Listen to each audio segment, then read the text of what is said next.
ಯಾರು ಯಾವುದನ್ನು ಮಾಡಬೇಕು ಅದೇ ರೀತಿಯಲ್ಲಿ ಮಾಡಬೇಕು. ಅದನ್ನೇ ಮಾಡ್ತಾ ಇನ್ನೊಬ್ಬರು ಮಾಡ್ತಾರೆ ಅಂತ ನಾವು ಹೋಗಿ ಅನುಕರಣೆ ಮಾಡಿದ್ರೆ ಅದು ನಮಗೆ ಚಂದ ಕಾಣಿಸುವುದಿಲ್ಲ. ಹೌದೇನೋ?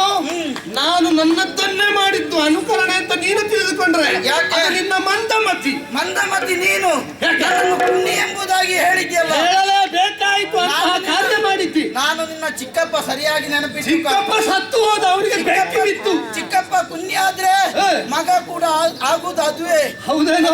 ನೆನಪಿಡು. ಕುನ್ನಿ ಅಂತ ಹೇಳಿದ್ದಲ್ಲ, ಕುನ್ನಿ ಸದೃಶ ಅಂತ ಹೇಳಿದ್ದು. ಸದೃಶ ಹೇಳುವುದು ಕುನ್ನಿ ಹೇಳುವುದು ಒಂದೇ. ಅದು ನೀನು ಒಪ್ಪಿಕೊಂಡಿದ್ಯಲ್ಲ. ಇಂದ್ರಜಿತ್, ರಾಮನ ಪಕ್ಷದಲ್ಲಿ ಧರ್ಮ ಇದೆ, ಆದ ಕಾರಣವೇ ರಾಮನ ಪಕ್ಷವನ್ನು ಸೇರಿದವನು ನಾನು.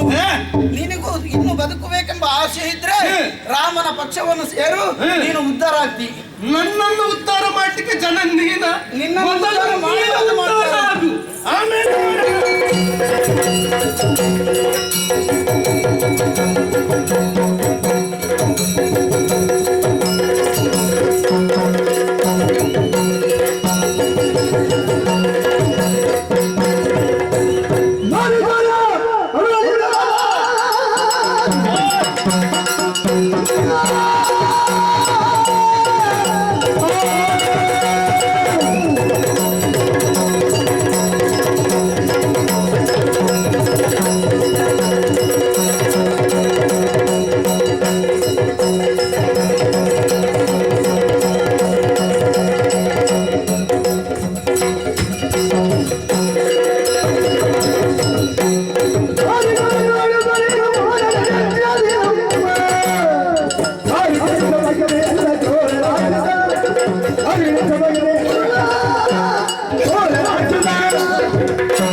ಚೆನ್ನಾಗಿ ಇರ್ತವರೇ ಇದ್ದೇನೆ.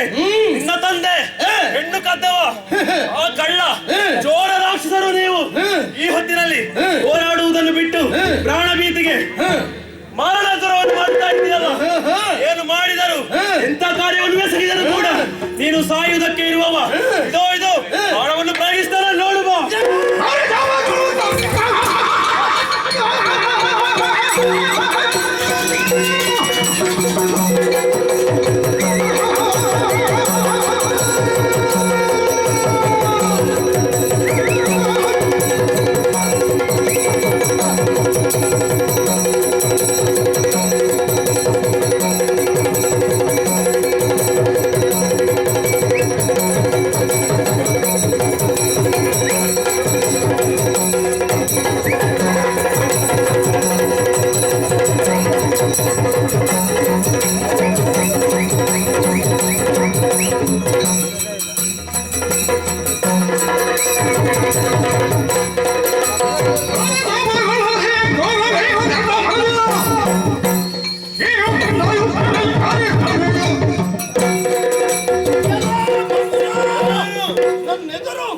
ಸ್ವರವನ್ನು ಪ್ರಯೋಗಿಸುವುದಕ್ಕೆ ಮುಂದಾದೆಯ ಇದು ಭಾರಿ ಚಾಪವನ್ನು ಕೈಗೊಂಡೆ ಎದುರಿಸುವ ಎಸೆಗಾರಿಕೆ